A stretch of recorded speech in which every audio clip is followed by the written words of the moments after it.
welcome back. Let's just call this review a miracle.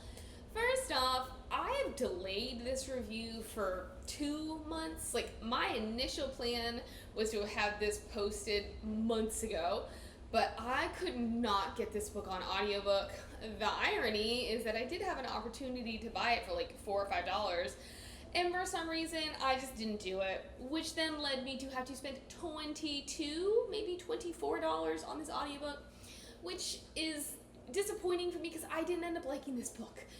Why can't I just rent these books the way that we have Apple Music and we just pay $10 a month in order to have free access to everything? It wasn't terrible. I initially had purchased it as an ebook, and then I realized I'm never going to get through it this way. But I did read probably the first 3 chapters, maybe 4, and I was hooked. I thought it was really good. The main character has this magic called wilder magic, which means that it's kind of a more unpredictable magic. It's not so much as an all-around magic, but her magic enables her to communicate with horses. So we open up with her coming back from an assignment. The plague of this realm are these things called night drakes, which we don't learn where they come from. Maybe that's for the next book. I have a theory, but as I don't plan on reading the next book, it doesn't really matter.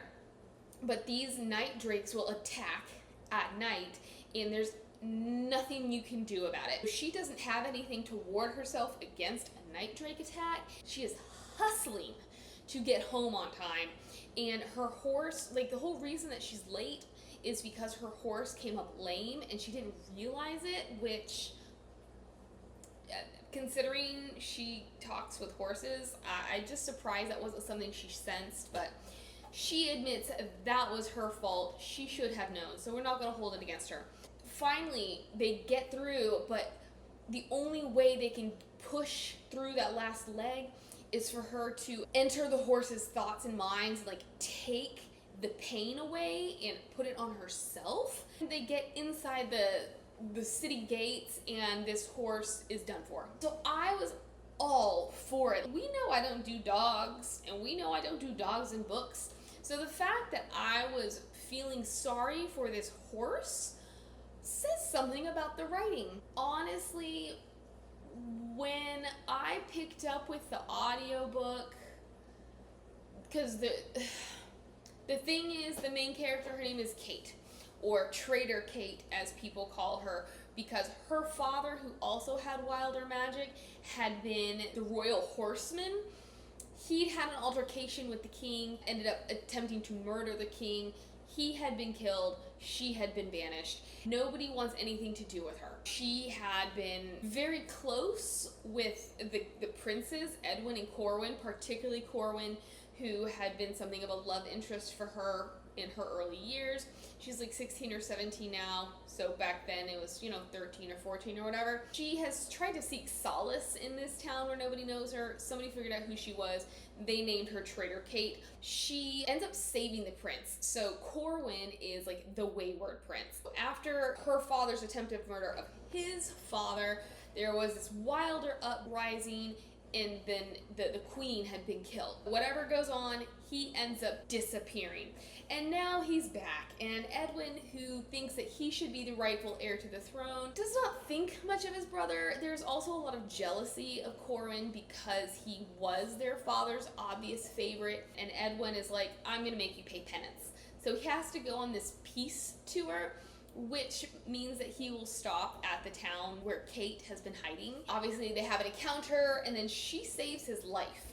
He, who still has feelings for her, concocts this plan to bring her back. It's about this time, as they're getting back to their own home, that I stopped caring, and I felt like this book was both long and rushed. So that was relatively problematic for me as well. But let's go back to the beginning. Kate Brighton, she is a relay writer, which means that she takes messages to other towns. It's an honor for people to be a relay writer, and while she's very good, because she's got horse sense. Nobody trusts her, and she's always fighting for her life in a way.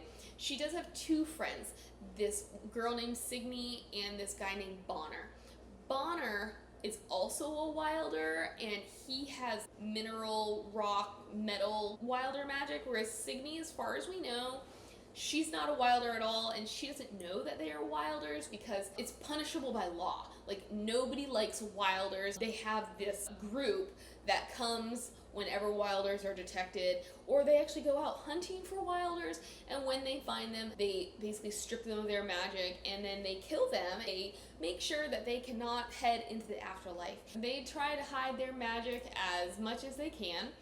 Signy is something of an enigma. She's also a foreigner, and she comes from this other land. She has a secret, because nobody knows why she's here.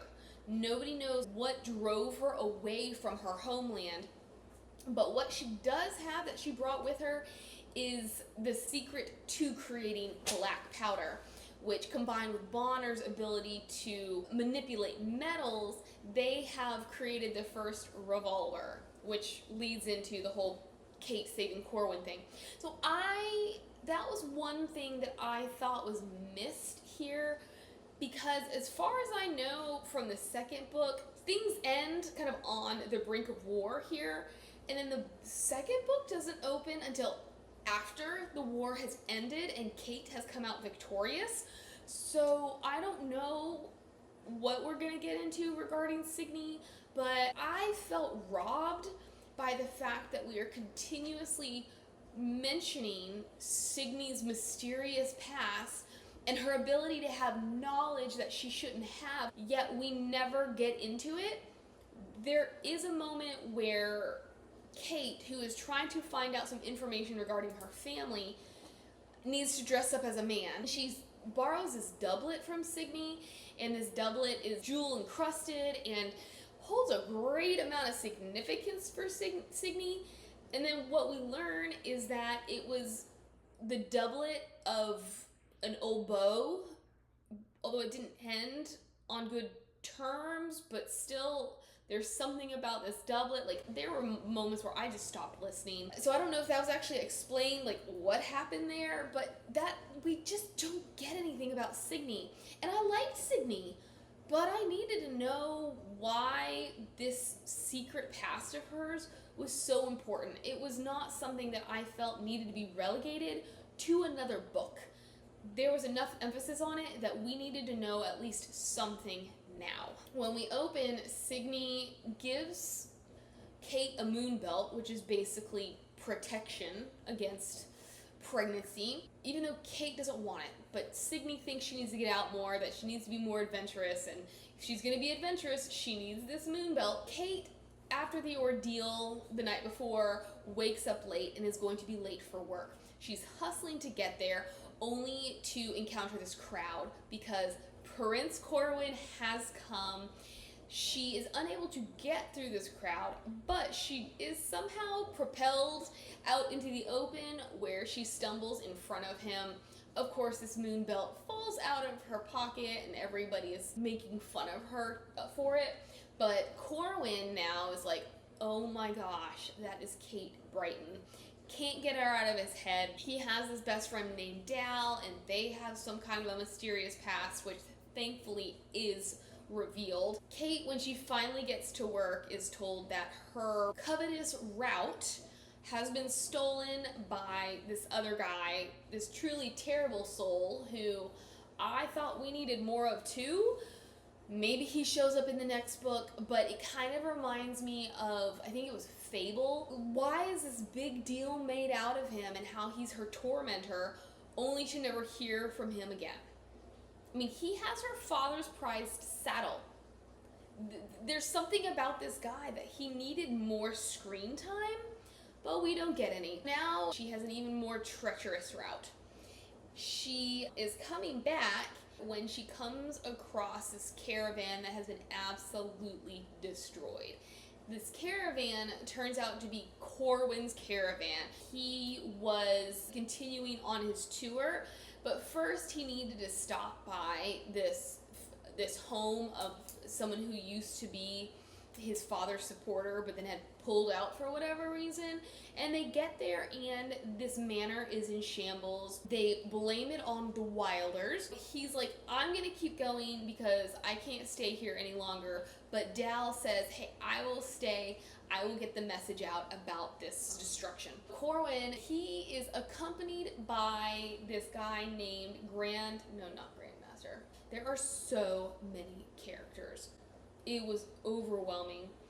He is accompanied by this man named Master Wraith. We have the Wilders, but then we have the Golds. They have magic. They're allowed to use it. It's more comprehensive, so, stamp of approval on these guys versus being a Wilder. Master Wraith, there's like a sect of these guys where they're extra special. They tend to always have masks, and the more prestigious you are, the more all-encompassing the mask is, and blah, blah, blah, blah, blah. Well, wouldn't you know it, Master Wraith is just a different kind of guy, and I liked him, but I felt he was underdeveloped as well, because he's sympathetic towards the Wilders. He goes against everything associated with a man of his status. So I don't understand why he was the way he was, except that he considers being a mage versus being a Wilder the same thing, because essentially mage magic is Wilder magic, just in a more complete form. Somehow he is sympathetic to the Wilder cause. The caravan is on their way out of town, only to be attacked by day drakes. So night drakes only come out at night as soon as that sun goes down, and then day drakes are this new beast entirely, and they come over the hilltop and they absolutely destroy this caravan. Master Wraith gets away somehow. Corwin is able to fight for his life, but he's trapped under a Daydrake and he's dying. He is wounded, which, can I say, I felt so terrible about his warhorse. If anything, Arnett, she got me when it came to these horses. Kate stumbles across this ruined caravan. She realizes there's somebody still alive. She rescues Corwin by using the revolver, and then Corwin, he is in a delirious state, but his memory of this thing, he is fascinated. So this is then what he uses in order to get Signy, Bonner, and Kate back to the capital. She's able to get him onto her horse, able to get him to safety. Before she goes for help, he ends up kind of being more truthful than he should with her if he were in his right mind, largely regarding his feelings towards her. But he also tells her that her father had given him a message for her. Her father had not wanted her to come see him before he was executed. What her father had said was, go to Fenmore. Fenmore is another town, but she has no idea why he would ask her to go there because she'd never been there. She goes off to get help, encounters Dal and Master Wraith. They come back and they check him over. They bring him back to the city to recover. All is well and good. But now Corwin is like, hey, this revolver thing is super interesting. Who created this? Of course, Bonner created it, but it's only effective because of his Wilder magic. However, his dad is dying, and so Kate's like, yeah, we'll go, but we need to be able to provide for his father, and blah, blah, blah, blah, blah. Everybody goes to the capital. While they're on their way there, lightning strikes and spooks the horses. She uses her Wilder magic in front of Wraith without realizing it, and now he knows her secret. We don't know he's the good guy yet. She is waiting for him to punish her for something to happen because she's a Wilder. But what he ends up doing is letting her know that she can use her magic for more than just communicating with horses. She becomes something of an advanced scout for this group. She goes out, and there's a moment where she senses the Daydrakes. She comes across them in this pit, has this altercation with this other guy who turns out to be a Wilder. He tries to kill her. She kills him instead, but by killing him, it means that his magic is relinquished over these daydrakes. She does try to get some information out of him as to why, but she's unable to get any of that. The daydrakes and then their brethren are now unleashed, but remembering Wraith's words, she's like, well, if that guy could control the daydrakes, maybe I can control the daydrakes. And then what she learns is I only need to control one daydrake to control the entire pack. Of course, she doesn't want to make things look too obvious, so she instructs them on how to attack, and then everything's fine and dandy. All the daydrakes die. They get back to the capital. People are not very accepting of her just because of her reputation. But Corwin is trying. He's trying to look, she saved my life, this, that, the other. She is forgiven. We need to treat her fairly. Doesn't go over well. Prince Edwin comes up and he's like, oh, thank you so much. And apparently Prince Edwin's approval turns the tide, but not really. Because Prince Edwin is a douche. Speaking of Prince Edwin, overall, I felt like these characters were not developed enough, and it's probably because there were so many. But Prince Edwin was just a stereotypical jealous older brother. I wanted to know, how evil was he? I had this inkling early on that perhaps he had a hand in creating daydrakes in order to become king, because in this kingdom, it's not like the oldest automatically becomes king. They have to have a juror trial, and that is where this magical, mystical animal shows up one day, and it is distinguished by the fact that it's half white, half black. At that point, they have to go through 3 trials in order to find out who will be the next king. We're getting a little ahead of ourselves here, but the animal turns out to be a horse, which apparently is the most powerful juror there is. There's very little explanation given about that, except for a little paragraph that says how surprised Corwin is. Why did nobody tell him it was a horse? There's only ever been one other time that the most powerful juror showed up. That was it. I was thinking that this was fake. Corwin is 21, 22 at this point, which is very late for a juror to show up and for them to basically have a king's trial, because he left home when he was 16. So I'm thinking, well, this is Edwin just trying to fake it so that I just want to be a ruler, and this is the best way it's going to happen. No, apparently this really was the juror. A little bit more background. The king is still alive. Orwin is still alive, but he is cuckoo for Cocoa Puffs. The mother had died. So after all of this, there's a prejudice against wilders.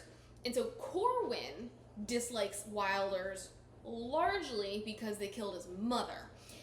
Edwin pretends to be okay with wilders, whereas he has a deep hatred for them. I thought we could have done so much more with all of this. It seems like Edwin is simply power hungry. I need to turn that off. I will do that. But it seems that Edwin is simply power hungry. He's not particularly skilled. He's not particularly exceptional. He is a good ruler in a sense. It seems like he does make good decisions, but then again, a lot of his decisions are self-serving. It's all about how can he have more power and more money, and it doesn't help that he has a lot of crooked noblemen around him. Corwin, he's greatly diminished both in mental and physical capacity, and I could not help but wonder, why is he hanging on so long? We do learn towards the end what happened, which I thought was pretty interesting, pretty impressive. I liked that, the way that Arnett went with that. Now they're all in the capital. The juror has shown up. Corwin is going to have to go through the juror trials, but in the meantime, Bonner is trying to recreate these revolvers, and he's having to teach other people to do it too. The only problem is he makes them basically with magic, and if they're not going to ever work because he can't use his magic, because if he uses his magic it's going to be detected and then he's going to die. So Wraith ends up giving Bonner and Kate these diamond pendants where essentially depending on the different gem you use depends on the different kind of magic that it can project. And so these are the most powerful kind, and they will cloak any use of their wilder magic. Things were tense for a minute because people were like, why are you here? And then they're questioning, why are the only revolvers that work the ones that Bonner creates? Now things are hunky-dory for him. His dad's not getting better, but he's getting the care that he needs. Kate and Corwin are still fighting their feelings for each other, which a lot of reviewers had an issue with this romance. I didn't mind it so much. They made really good points, but it was what it was. There was an instance where I was like, are we really going there? They both have feelings for each other, but for one, it's never gonna happen because she's not nobility anymore. She really wasn't nobility in the first place, but not only was she never actually in his class to actually be a potential match for him, but she's Traitor Kate. So they're never going to be able to work out, but they succumb to their passions. They end up hot and heavy, and they're moving towards things that require the moon belt when she stops him because she wants to know what is his true intention here. What are his feelings? And at this point where he proposes that she be his paramour, which is a huge insult to her because a paramour is essentially like the woman that a man really wants to be with but can't legally be with because this is not someone that he can marry, or like this is the woman that he's obligated to marry, but it's gonna be a loveless marriage, so he has his paramour. And for her, she's like, no, I refuse to share you with anybody else. When they're getting their thing on, I was like, wow, Kate, do you have any standards for yourself? Because you went from absolutely hating him, loving him, but hating him, to at the first opportunity getting into bed with him.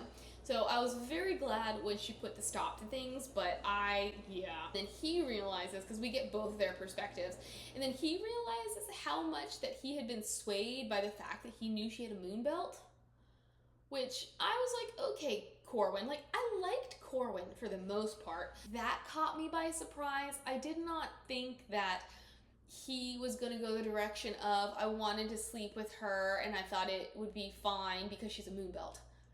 I thought it would have been more along the lines of, I've loved you my entire life, and now I feel like we're back to where things were, and like you're reciprocating my feelings, and so we're just gonna take this logical next step.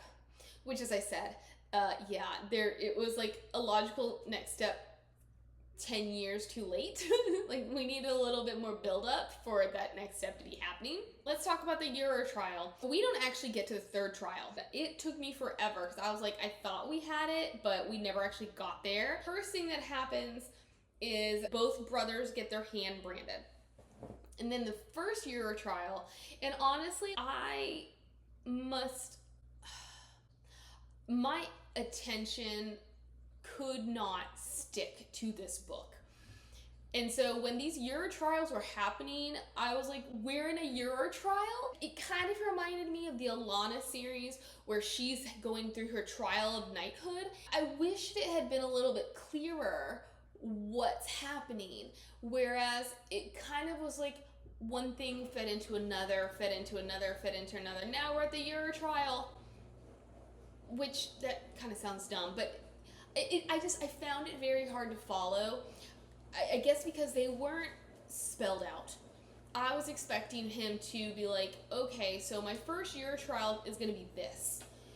Maybe that's not what Arnett wanted to do because no Euro trials are the same. So it's not like the first one is always a battle of self. But yes, his first trial, he basically has to come face to face with his own demons, which he succeeds in doing. We learn that he, during his disappearance, had joined, I forget, I did not write it down. I meant to and I forgot. He had joined this elite group of warriors. While he was with them, they ended up running across this child, a child of the enemy. He had been instructed by his master and commander to kill this child, but he was like, no, this kid's not going to do anything to us.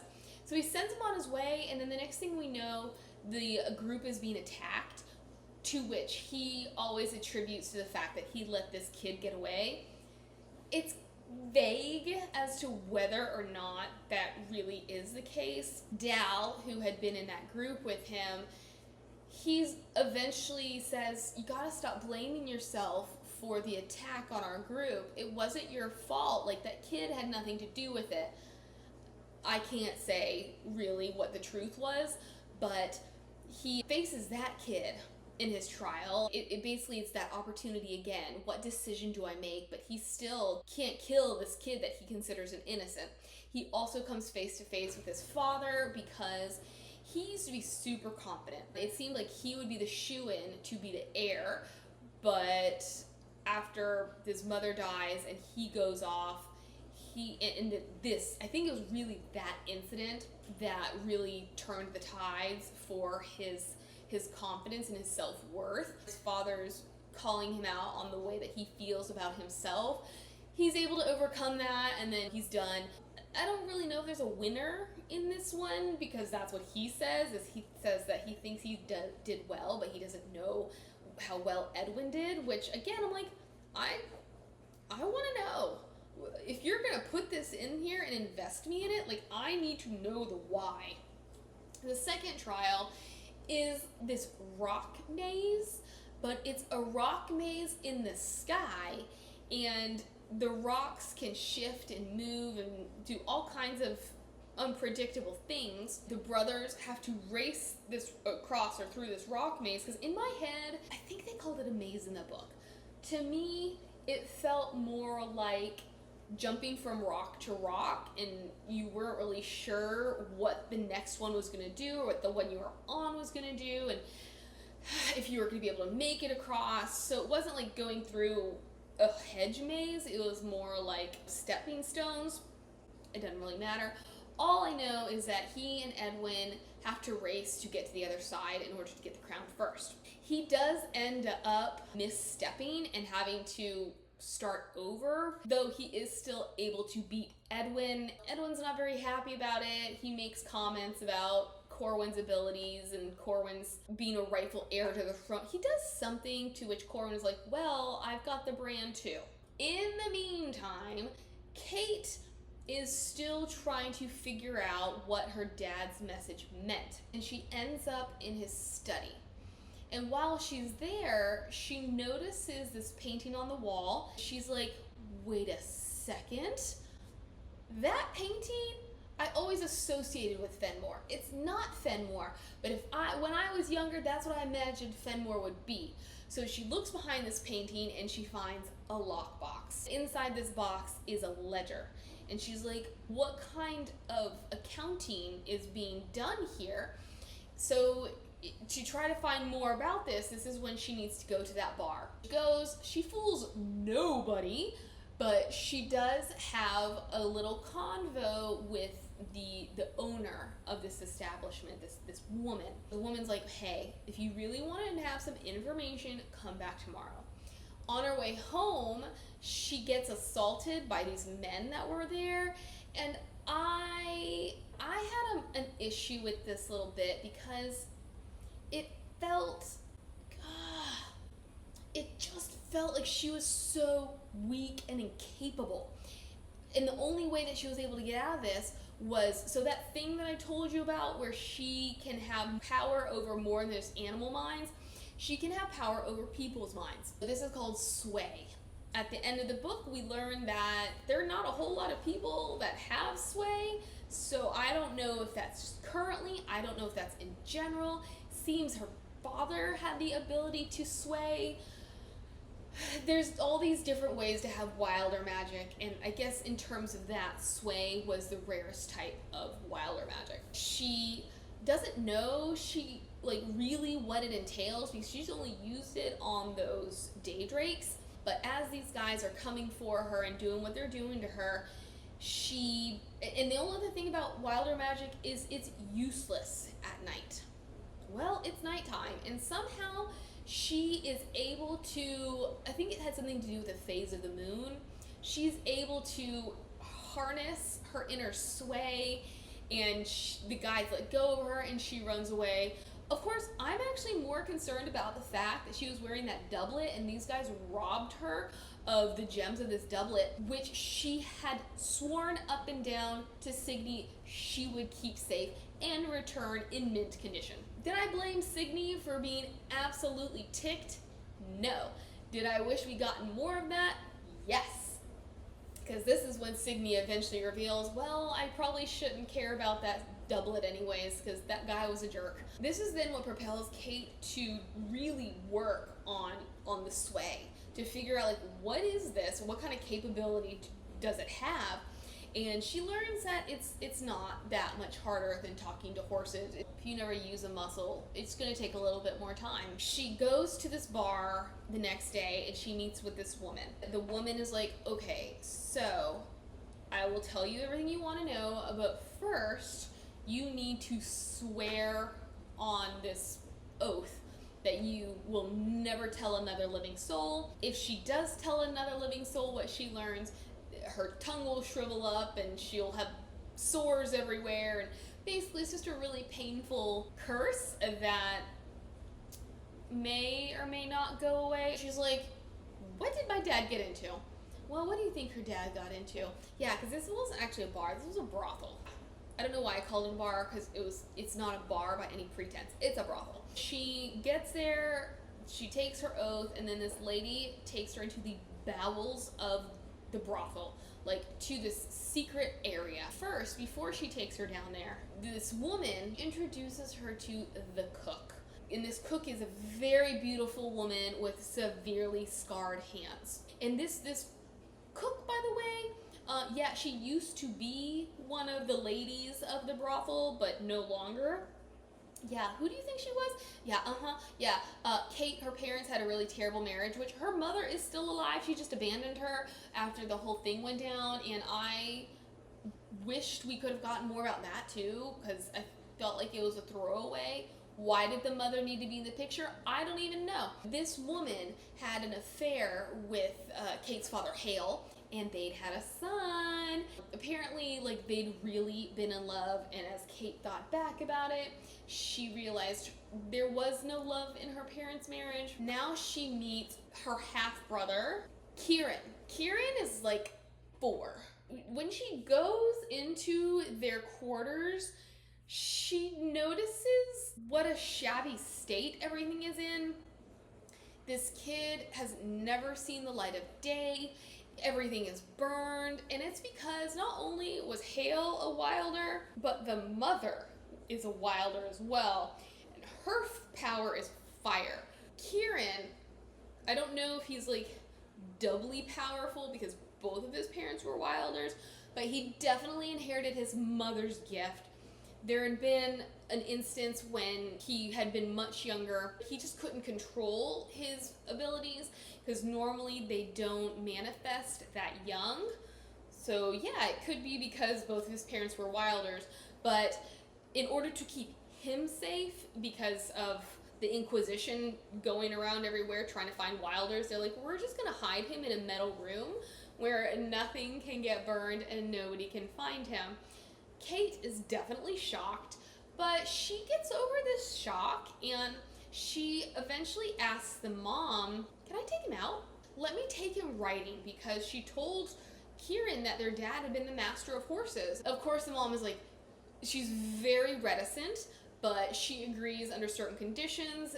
Naturally, Kate completely blows past all of those conditions, but she's able to convince the mother everything's fine, like nobody will ever find us where we're going. So now this kid has a much happier life, but all this money, as I was meant to say, is going towards Kieran, although it seems like they have no money at all. So So by taking this oath, she has essentially joined the Rising, which is a band of wilders. And this is not a secret society. People know about it, and it's again something else that they use as a scapegoat whenever things are happening. But Master Wraith is part of this too, and I just kept waiting for an explanation.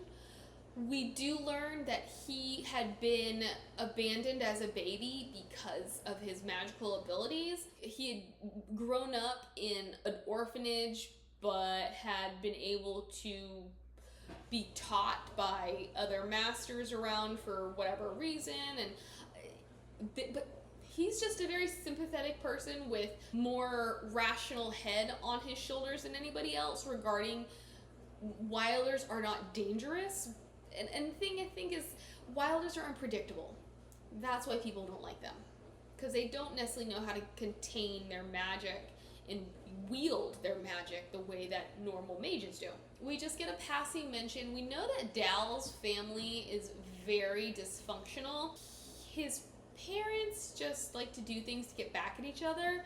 So the mother has many, many sons, fathered by many, many people.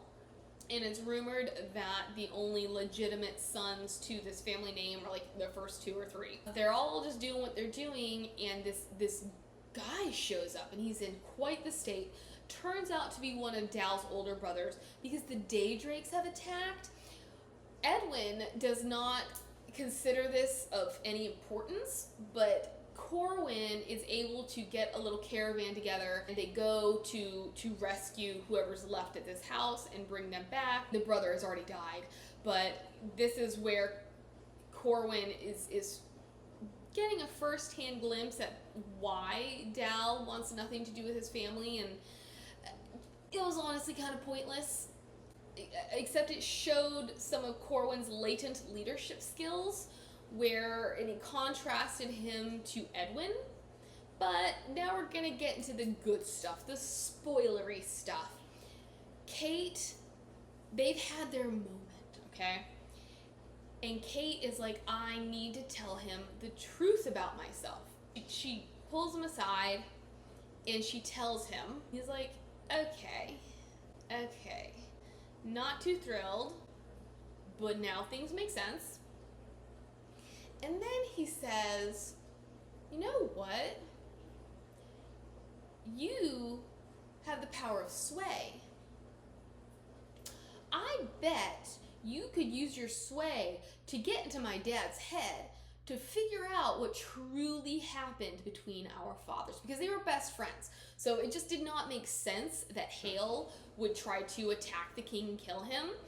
They had recently had an argument because this was around the time that the Inquisition was gaining power, and Hale, as a wilder, was trying to talk Orwin out of giving them so much power, because that power would ultimately allow them to do whatever they wanted when it came to hunting down wilders. They'd had their argument, and then the next day, we are now in Orwin's mind. Orwin knows that Hale is coming back to talk to him. He starts saying, hey, I'm so sorry about this. If there were any other circumstances, I wouldn't do this. He tries to sway Orwin only to unlock some kind of magic.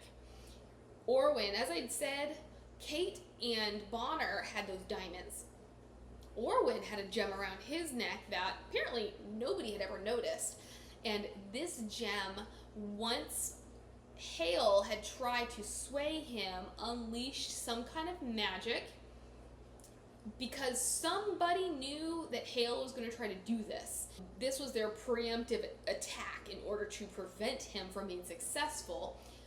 Why Orwin had no clue about this thing around his neck, I mean, we'll just chalk it up to magic, but still, whatever. I guess it's like in Doctor Who, where in one of David Tennant's seasons, they kind of make it so that nobody can focus on them. I guess this gem has a spell on it so that nobody pays attention to it.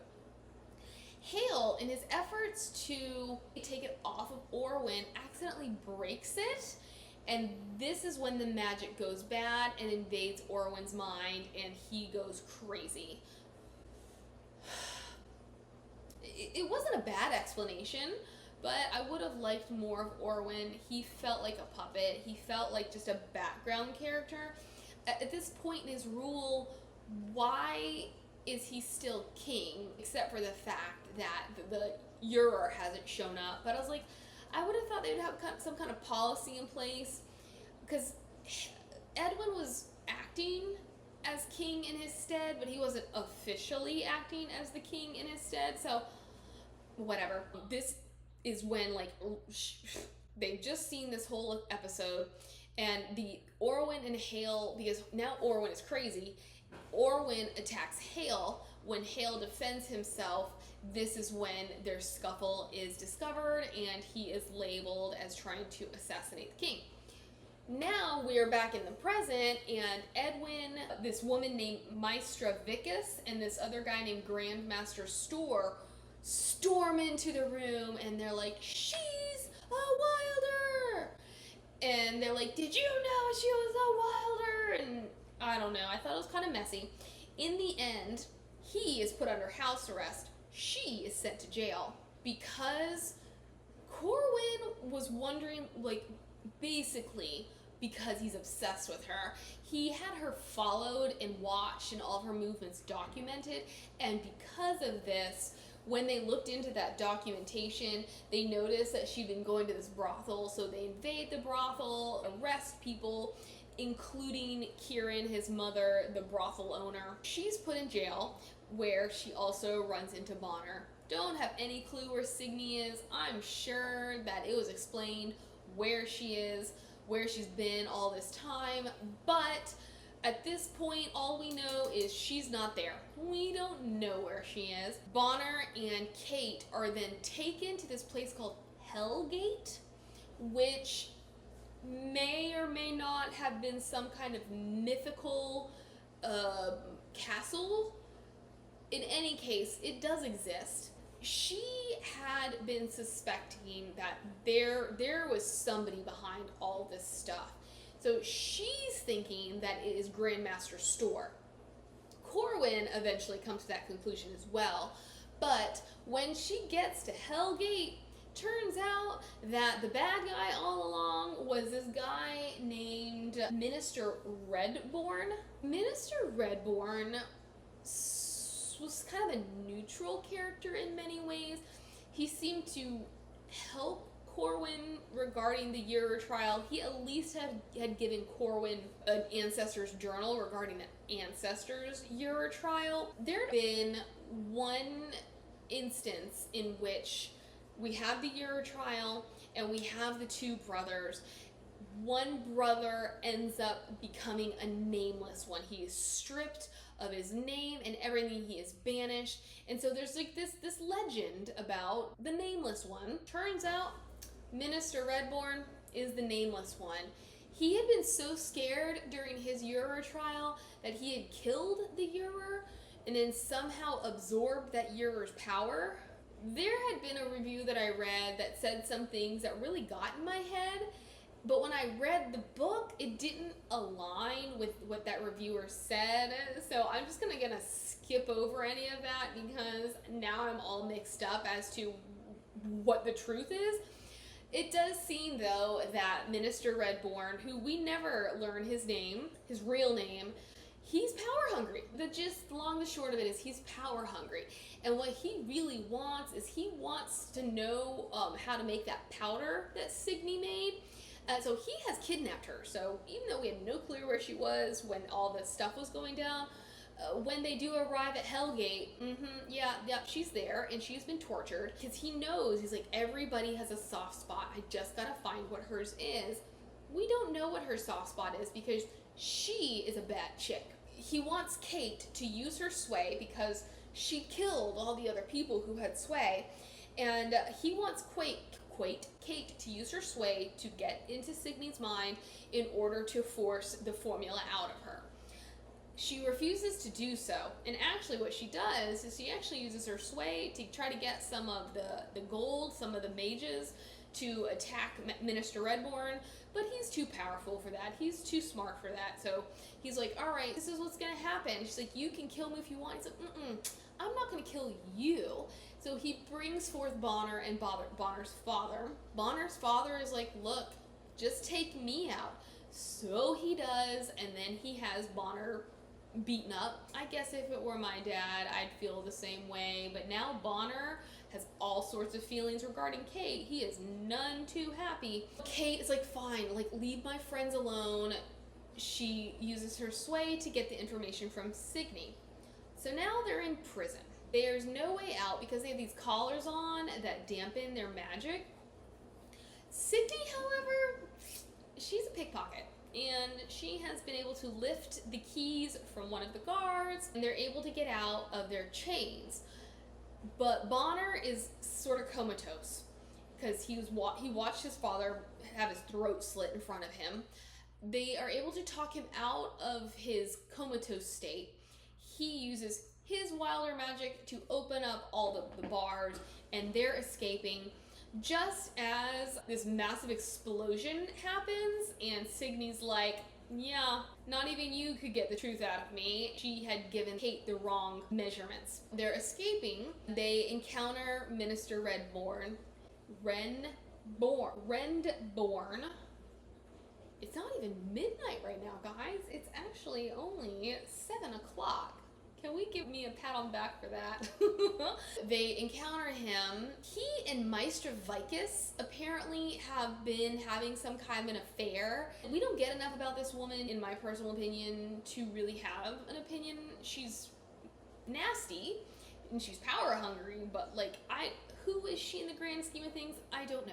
There's too many characters here. She and Minister Redbourne apparently are wearing vials of Kate's dad's blood around their neck, and, you know, this does something for them, but she ends up killing Maester Vicus, which I actually thought was pretty sweet, because she actually uses her sway in order to kill Vicus.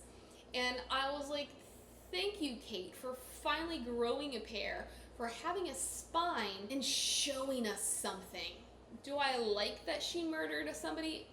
No, but it was about time that somebody did something, rather than being gentle and accepting and all that kind of hogwash. She ends up using her sway to snuff out Maester Vicus's life force, and then she takes the vial of blood, which really does nothing at all, except, I guess, by having these vials of blood, it means that Kate is not as effective against them as she could have been, because they have basically her genetics, her DNA on them.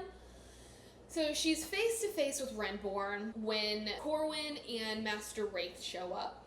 They had joined forces, and they'd found a bunch of wilders in the wild, brought all these wilders with them as their army, and now there's this big battle going on, which they win.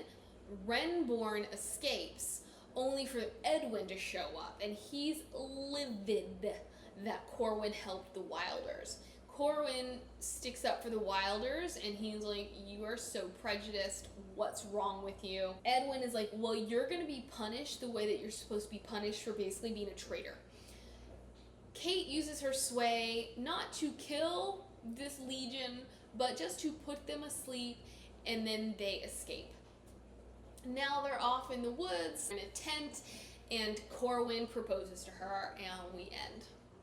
And then, like I said, the next book picks up after this entire scenario has been finished, and she is now the wilding queen or whatever. I was disappointed enough in this novel that I have no interest in reading the next one, especially because all the reviews that I've read, I mean, in the end, the reviews are favorable for the most part. Like, they're not glowing, but they're favorable. But every single one was like, why did it have to happen this way? We all felt like we missed something. So if I'm already ambivalent about the first novel, I don't think there's any point in me reading the second novel. Whew, For a second, I thought that I hadn't even started recording. This novel, it fell short for me.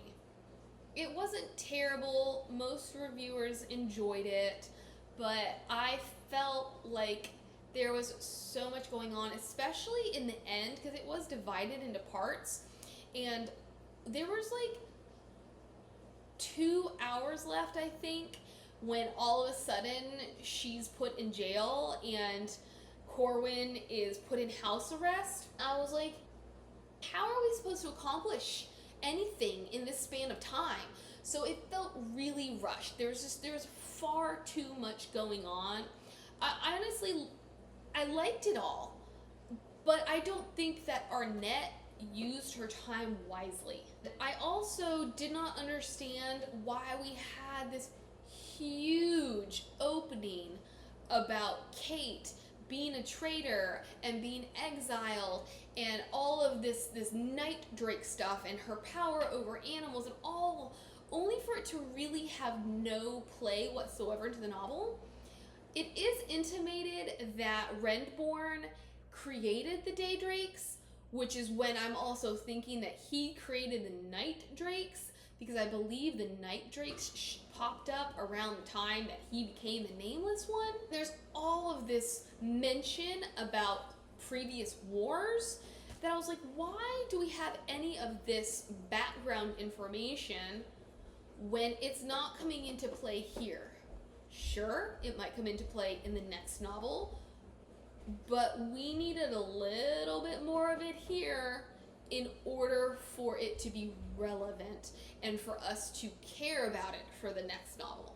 In many ways, it almost feels like maybe these, even though I haven't read the second one, for these two novels to have been one novel. Well, yeah, I thought this review was going to be much shorter than it ended up being, because I could not remember this book at all. It took me hours to find reviews and to go through the novel just to remember the high points. But after all that effort, I'd better have a review for it. So enjoy, and I'll see you next time. Bye!